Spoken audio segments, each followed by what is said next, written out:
Does the Old Testament law still apply to Christians today?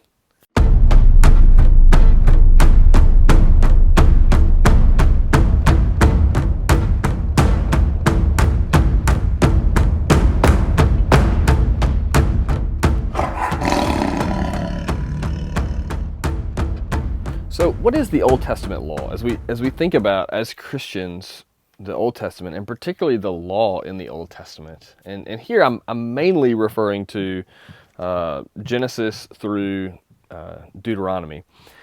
And what the law is, just historically speaking, or looking at from a biblical timeline, it is God had selected Israel as a nation to be his chosen people that he was going to work through, and he gave certain promises to them. And then he gave them a law. So he's like, hey, you are my people. Now, everyone has the law written on their hearts, and they understand morality and right from wrong.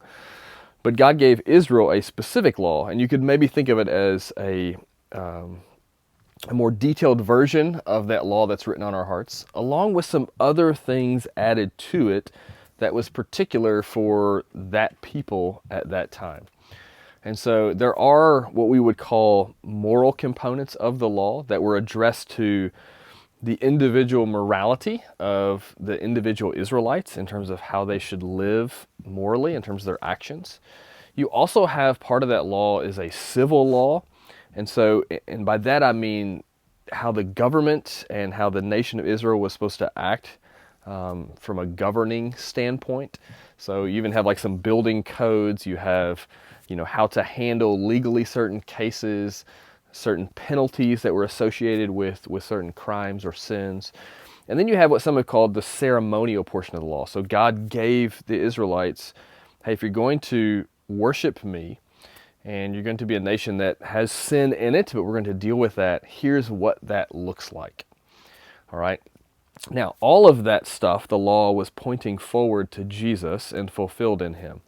And we'll talk about some of this stuff in a minute. So as we fast forward, that's a historical sort of look at the law and what it meant and how it fits into the story of the Bible. Now, as we look at Jesus in particular, and also Paul, I think it's helpful as we, as Christians, think about the Old Testament law. We need to look at how the New Testament writers talk about it. So when Jesus talks about it, what does he say? And when Paul talks about it, what does he say? So Jesus, one of the things we find with Jesus is he's constantly affirming the Old Testament law in saying that it is good and that it is right and that he came to fulfill the law. And he's constantly, even when he's giving his moral teaching, that we as Christians universally say, hey, this is teaching for us.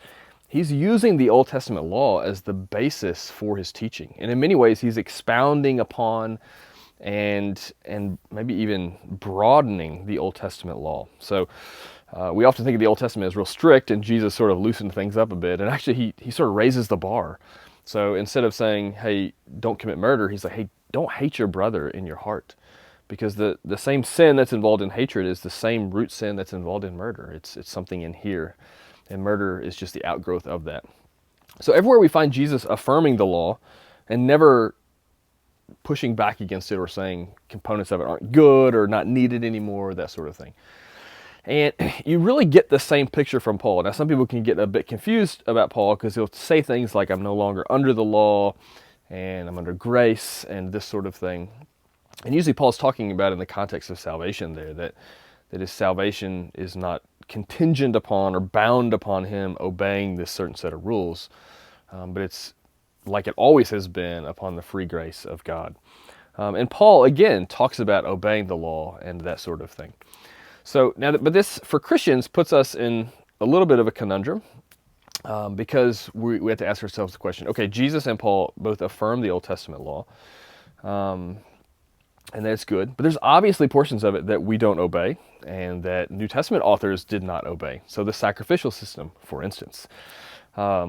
And so it can get a bit complicated to think about this, but I think the simplest way to understand this is to keep a couple things in mind. Number one, Paul talks about the law being good and profitable for us and that we can learn from it. and it's what is found in it is useful for us. Okay, I think that's one piece of this that we can look at. Also, it's important to know that the law was given to Israel as a nation. And so in many ways, the whole law was moral for them. They were to obey all of it. And so even the civil or ceremonial parts were moral as well, because they were things God had commanded. So I think the easiest way to look at this is that we are not under that law, in the sense that that law was given to Israel and it is not for us. Okay? So in that sense, we are not obligated to the Old Testament law as such, as the Israelites were. So now, that sounds startling on the face of it, but I think the last component to add to that is what that law was in the Old Testament was a reflection of the character of God and God's view of righteousness and justice and holiness. And so while we're not under that law as such, there is so much in that law that highlights for us and shows us what God expects out of us. So it does several things. The law points to Jesus, so all of the ceremonies and sacrifices find their fulfillment in Jesus. The civil laws, we can see from the Old Testament laws what God thinks about justice and punishment and crime, and we can gain a better understanding. And sure, that law was given to that people in that context, but all of the principles that undergird that law are still applicable today because God's character is unchanging. So we can learn from that law what God hates and doesn't hate, and punishments and how we think about civil life. And the same would apply to the moral codes in the Old Testament.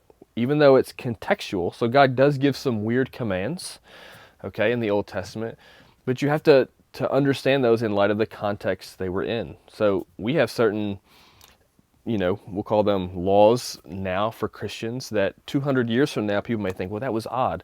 Well, it's because in our current cultural context, it fits, right? So maybe the world looks a certain way right now, and we say, hey, don't dress like that or do that, because if you do, you're associating yourself with something that's not good. So in the Old Testament, similar sort of thing happened. It's like, hey, don't put markings all over your body. Well, that's because that's what the pagans did in their idol worship and then in their pagan worship. And so they didn't have tattoos in the Old Testament, but it's because it looked like the pagans. And so we can still take the principle there that, hey, we should not dress or look or act like people who are not God's people, and we should avoid that sort of thing.